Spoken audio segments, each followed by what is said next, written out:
na yan.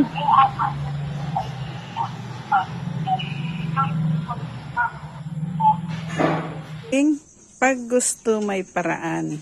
Pinakikis-kis ko yung dating nakadikit dyan. Tapos papapaltan ko na lang siya ng silicone bago pinturahan daw. So yan ang mga masisipag at mababait ko manggagawa. Hindi namimili ng trabaho. O diba? Gusto nyo i-hire pagkatapos dito sa bahay? Available sila. Hindi lang available sa pag-ibig, sa trabaho ang sinasabi ko, charot.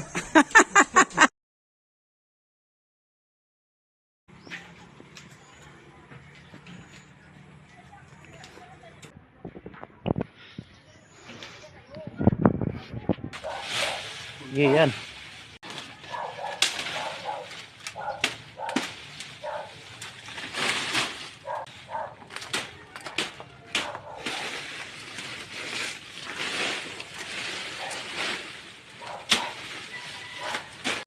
Tapos ito ay mga kumukuha sa bubong. Didikit. Yan ang nagsisira ng bubong.